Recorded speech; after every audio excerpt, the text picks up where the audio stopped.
একসময় এক দূর গ্রামের এক মানুষ ছিল, নাম তার সাকিব। সে খুবই গরিব, কিন্তু ঈমান আর সততা ছিল অটল।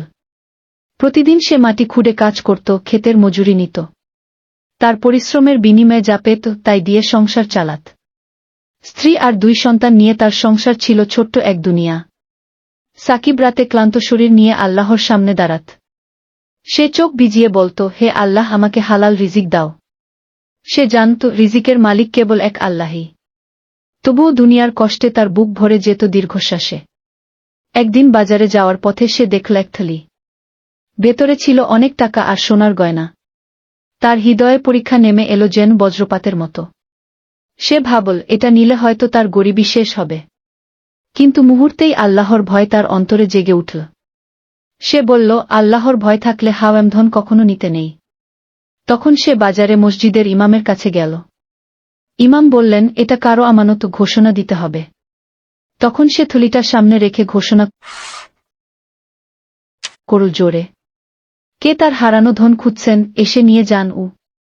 কিছুক্ষণ পর এক বৃদ্ধ লোক এগিয়ে এল কাঁদতে কাঁদতে। সে বলল, এই ধন আমার, আমি পথ হারিয়ে ফেলেছিলাম। সাকিব বিনা দ্বিধায় তাকে থলিটা ফেরত দিল। লোকটি বলল, তুমি চাইলে এটা লুকিয়ে নিতে পারতে, কিন্তু তুমি ফিরিয়ে দিলে, তুমি সত্যিই মহান। সাকিব বলল, আমি মহান নই, মহান কেবল আল্লাহ। আমি শুধু তার ভয়ে হারাম থেকে বেঁচেছি। বৃদ্ধ লোক কৃতজ্ঞতায় চোখ ভিজিয়ে দিল দোয়া। সে বলল, আল্লাহ তোমাকে রিজিকে বরকত দেবেন। এখন থেকে তুমি আমার দোকানে কাজ করবে, এবং তোমার কষ্টের দিন শেষ হবে ইনশাল্লাহ। সেই দিন থেকে সাকিবের জীবন বদলে গেল। তার উপার্জন বাড়ল, সংসারে সুখ ফিরে এলো। কিন্তু সে কখনো অহংকার করল না, সব আল্লাহর কাছে দিল।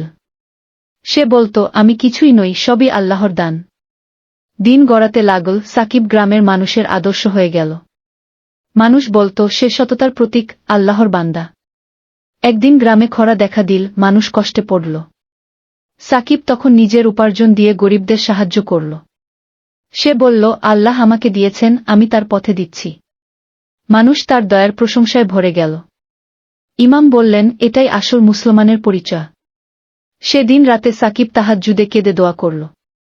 বলল, হে আল্লাহ, আমাকে সবসময় সঠিক পথে রাখো।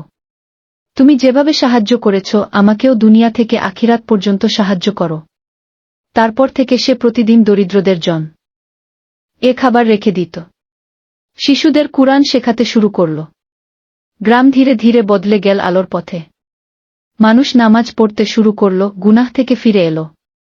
সবাই বলত, এই গ্রামের পরিবর্তন সাকিবের সততার বরকত।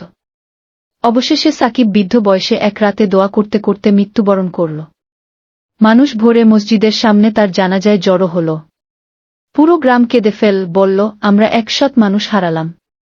ইমাম কাঁদতে কাঁদতে বললেন, আল্লাহ তাকে জান্নাত দান করুন, কারণ সে এই দুনিয়ায় সততা, দয়া আর আল্লাহভীতির সাথে বেঁচেছিল। এই গল্প আজও মানুষের মনে শিক্ষা দেয়। যে মানুষ সৎ হয়, আল্লাহ তাকে উঁচু করেন।